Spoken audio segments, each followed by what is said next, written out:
Olá, estamos de volta com o nosso Drops do Céu, gotas de luz sobre sua vida. Trazemos mensagens de fé, encorajamento e inspiração para que você conheça Deus, saiba quem Ele é e faz e humildemente procure ter um relacionamento simples, mas profundo com Ele. Estamos na série Orações e Preces na Bíblia, esse será o episódio de número 8. Semana passada, no episódio número 7, falamos sobre a oração pelo impossível. Se você tem algo na sua vida que é impossível, não deixe de assistir. Hoje vamos falar sobre um assunto interessante, é um pequeno estudo bíblico, talvez dure até um pouquinho mais, mas vamos falar sobre o voto. Voto ou voto de oração, a promessa que a gente faz para Deus. Então, bora lá. O voto era uma prática comum no Velho Testamento e até hoje. Ela é válida para alguns casos. Ela demonstra seriedade e compromisso em situações agudas ou importantes. Prestem bem atenção. O voto não deve ser usado para tudo e nem de maneira leviana. Então, repetindo, o voto demonstra seriedade e compromisso em situações agudas ou importantes. Nós temos o primeiro exemplo de voto lá em Gênesis capítulo 28, o voto de Jacó. Isaac, já idoso, orientou seu filho Jacó a buscar uma esposa, assim como ele, que fosse dentre os seus parentes distantes e não se casasse com uma mulher ali dentre as mulheres cananeias. Jacó obedeceu, mas no meio do caminho ele deitou-se num lugar para dormir, tendo como travesseiro uma pedra. À noite, ele teve um sonho tremendo, que vocês sabem bem, que havia uma escada partindo do céu, descendo sobre aquela pedra em que anjos subiam e desciam, e lá no topo, o próprio Deus Todo-Poderoso se assentava em seu trono. E aí, em Gênesis 28, capítulo 13, verso 15, no topo da escada estava o Senhor que lhe disse: Eu sou o Senhor, o Deus do seu avô Abraão, o Deus de seu pai Isaque. A terra na qual você está deitado lhe pertence. Eu a darei a você e a seus descendentes. Seus descendentes serão tão numerosos quanto o pó da terra. Eles se espalharão por todas as direções, leste, oeste, norte e sul. E todas as famílias da terra serão abençoadas por seu intermédio e de sua descendência. Além disso, estarei com você e o protegerei aonde quer que vá. Um dia trarei você de volta a esta terra. Não o deixarei enquanto não tiver terminado de lhe dar tudo o que prometi. Bom, esta palavra de Deus seria mais do que suficiente para que Jacó acordasse e dissesse: bom, Deus está comigo nessa minha jornada. Ele acordou tremendamente impactado. O que ele fez então? Continuação, verso 16. Jacó acordou e disse: certamente o Senhor está neste lugar, e eu não havia percebido. Contudo, também teve medo e disse: como é temível este lugar! Este não é outro senão a casa de Deus, é a porta dos céus. Na manhã seguinte, Jacó se levantou bem cedo, pegou a pedra na qual havia descansado sua cabeça, colocou-a de pé como uma coluna memorial e derramou azeite de oliva sobre ela. Chamou aquele lugar Betel, que quer dizer casa de Deus, embora anteriormente se chamasse Luz. Então Jacó fez o seguinte voto, e aí que está o negócio: se de fato Deus for comigo e me proteger nesta jornada, se Ele me providenciar alimento e roupa, se eu voltar são e salvo à casa de meu pai, então o Senhor certamente será o meu Deus, e esta coluna memorial que eu levantei será um lugar de adoração a Deus, e eu entregarei a Deus a 10ª parte de tudo o que Ele me der. Veja que naquele tempo não havia essa questão do dízimo, que veio só com o ministério levítico, depois com Moisés, mas estava no coração de Jacó fazer aquilo. Foi um voto de coração. Como disse, na verdade ele nem precisaria fazer isso, mas Jacó estava com uma tarefa nada fácil, né? Agora, queridos, lembrando que naquele tempo o entendimento sobre as coisas de Deus era bastante limitado. E assim, qualquer bênção era relacionada com coisas terrenas, materiais. A sua jornada não seria fácil. E qual era ela? Ele estava indo a um lugar desconhecido para descobrir e falar com parentes que ele não conhecia e lá acharam uma mulher que seria sua esposa para cumprir o que Deus havia acabado de reforçar, inclusive, de dar continuidade às suas promessas. Então, de fato, para ele aquilo pareceu muito grande, demasiadamente grande. Então, ele, com o temor que ele tinha no coração, ele falou: bom, em função da seriedade dessa tarefa, eu vou fazer um voto, uma promessa, reafirmando o seu compromisso com o Deus do céu, e sua contrapartida, se e caso Deus o guiasse em seus caminhos e seus desafios. Este foi o primeiro voto que nós temos notícia na palavra de Deus. E sabemos, queridos, que Deus cumpriu à risca, Deus sempre cumpre, ainda que permitindo que ele passasse por muitas provas para incremento de sua fé. Lembrando que ele foi lá, se encontrou com Labão, que era parente dele. Labão o explorou durante 14 anos por causa das duas esposas que ele teve lá, Raquel e Leia. Mas anos depois, Jacó, Raquel, Leia e seus filhos voltaram à sua terra. Não somente são e salvos, como ele tinha pedido, e não somente sustentados no básico, roupas para vestir e alimentos para comer, mas multiplicados, ricos pela abundância da bondade de Deus. Invariavelmente, queridos, quando nós pedimos algo a Deus de acordo com a sua vontade, o seu querer, estamos cumprindo o seu propósito, invariavelmente Deus faz muito além do que pedimos ou pensamos, é o que está escrito na palavra de Deus. E não foi diferente com Jacó. Ele não tinha tantos interesses em voltar rico de lá, mas ele voltou com muitos rebanhos e voltou com a esposa, ou as esposas, que Labão, na verdade, empurrou Leia para ele, e assim ele cumpriu o propósito de Deus. E a partir destas mulheres surgiram as 12 tribos de Israel, famosas, que nós vamos ver mais para frente.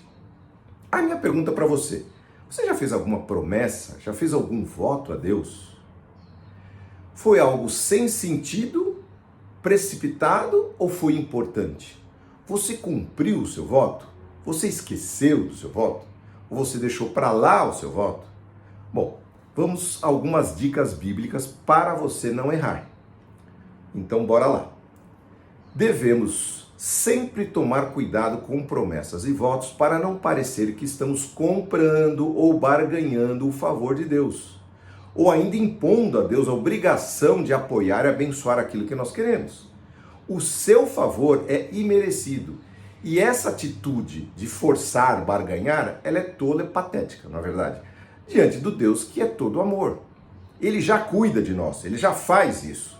O seu maior favor, vamos lembrar, é a própria salvação das nossas almas, que dependeu zero de nós, a não ser de crermos e recebermos o seu favor, que também tudo isso veio da parte dele. Está escrito em Efésios capítulo 2, pela graça vocês são salvos, pela fé. Isto não procede de vocês, mas é dádiva divina. Não vem de nenhuma obra humana para que ninguém se glorie. Ninguém pode chegar lá diante de Deus e falar: ó Deus, então porque eu fiz isso, então eu exijo que o Senhor venha e faça. E pasmem, por incrível que pareça, muitos cristãos mal orientados às vezes fazem esse tipo de coisa. Bom, número 2. Por mais que pareça, o voto a Deus nunca é uma troca, pois o mínimo que eu prometo é invariavelmente superado pela grandeza da bênção do Pai, e o meu voto fica tão pequenininho perto do que o Senhor faz por nós, se esse voto realmente partiu de um coração sincero e de um interesse, um desejo, que eu vou explicar daqui a pouquinho. Número 3, a palavra nos diz que se votarmos, se fizermos uma promessa diante de Deus, devemos cumprir e cumprir logo, com diligência, pois Deus não se agrada de tolos. Quando nós oramos a Deus, nós abrimos o nosso coração, Deus sabe tudo que está lá. Diz a palavra de Deus que nem saiu a palavra da nossa boca, Deus já conhece. Então não adianta ficar tentando enganar a Deus, que é palhaçada. Deus não se agrada de tolos, e é melhor não votar, diz a Bíblia, do que votar e não cumprir. Em 2 textos eu vou citar um, Eclesiastes capítulo 5, verso 4 e 5, que diz: quando fizer um voto, uma promessa a Deus, não demore em cumpri-la, pois ele não se agrada de tolos. Cumpra seus votos e as promessas que fizer. é melhor não votar do que fazer uma promessa e não cumprir. Então, a definição de voto correto é prometer, consagrar. Então, na verdade, o que eu estou dizendo para Deus? Senhor, eu vou consagrar isto, ou a mim, ou o meu pensamento, ou algo que eu não vou deixar, que eu vou deixar de fazer por amor a Ti. É também prometer, consagrar, dedicar aquilo a Deus, dedicarmos mais a Deus, agradecermos a Deus. Agradecidos, eu posso fazer um voto de gratidão também. Bom, sempre devemos pensar bem antes de fazer um voto, analisando se nós vamos conseguir cumpri-lo ou não. Por isso, o Senhor Jesus censura todo voto que se torna um juramento, algo que está além das nossas forças cumprir. Isso é demasiado para nós humanos, que não temos controle sobre nada. Por isso, Jesus nos ensinou que o ideal é não fazermos juramentos ou promessas que não dependam de nós mesmos. Está lá em Mateus capítulo 5. Vocês também ouviram o que foi dito aos seus antepassados. Não quebre os seus juramentos, cumpra os juramentos que fizeram ao Senhor. Eu, porém, digo isso. Não façam juramento, não digam, juro pelo céu. Pois o céu é o trono de Deus. Que ingerência temos nós sobre o céu? Não digam, juro pela terra, pois a terra é onde descansam os pés do Senhor Deus. Não digo, juro por Jerusalém, pois Jerusalém é a cidade do grande rei.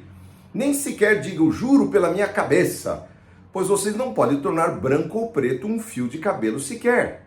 Ao invés disso, ele dá uma ordem, seja a sua palavra sim, sim e não, não.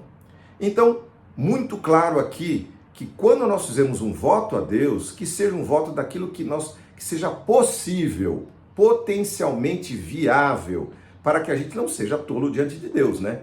E prometa algo a Ele que está na cara que nós não vamos cumprir. Agora, o sim, sim e não, não aqui, queridos, significa sermos honestos, diretos, coerentes, verdadeiros. Então, aquilo que podemos, ok. Aquilo que não podemos, ok.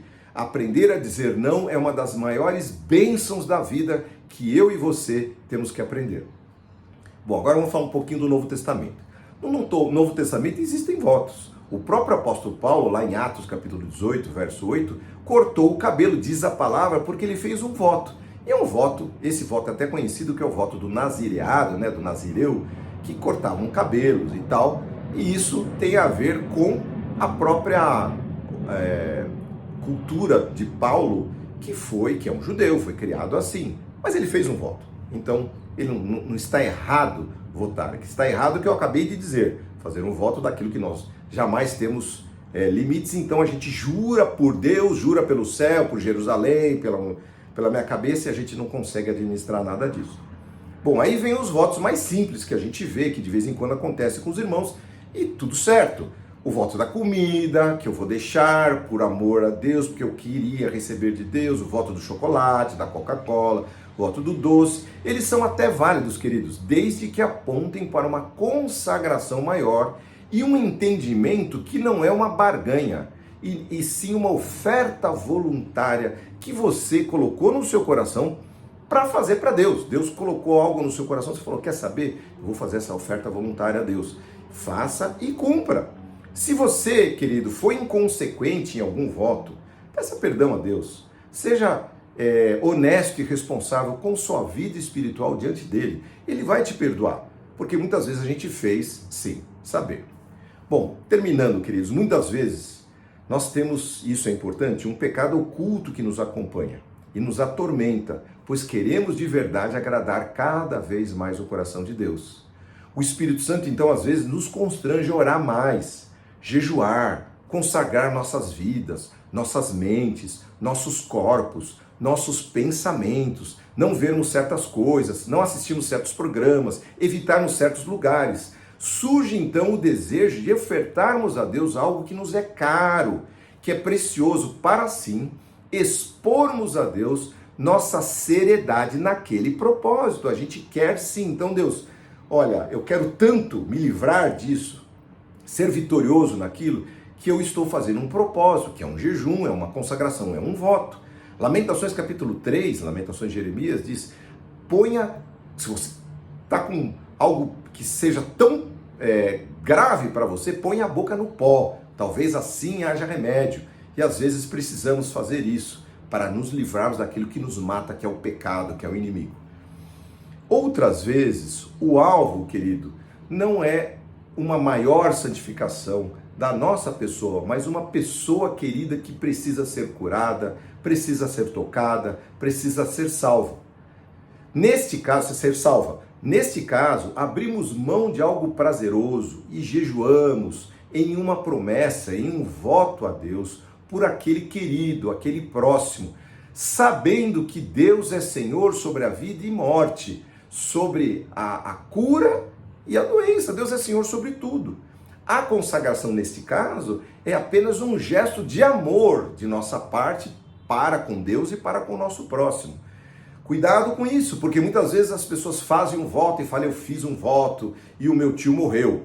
Bom, meu querido, todos morremos. Então, podemos fazer os votos diante de Deus, mas sabedores de que Ele é Senhor da vida e da morte. Eu acho impressionante um voto que o Senhor Jesus Cristo fez lá em João capítulo 17, ele fazendo a sua oração final, e ele falando com Deus lá, santifica-os na verdade, porque a tua palavra é a verdade, e aí ele continua dizendo, por eles, pelos meus discípulos, que são teus, ele vai falando, são teus, porque o Senhor me deu, mas eu sei que são teus, eu te entrego, por eles eu mesmo, a mim mesmo, me santifico, está lá em João capítulo 17.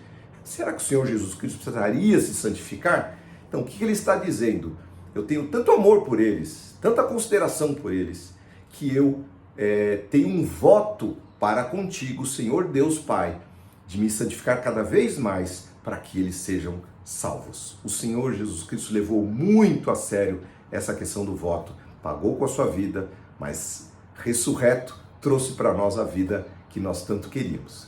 Queridos, vamos orar para que o Senhor nos oriente nesta questão, falando de orações e preces, falando do voto, em nome de Jesus. Senhor nosso Deus, Tu conheces o nosso coração, as intenções do nosso coração.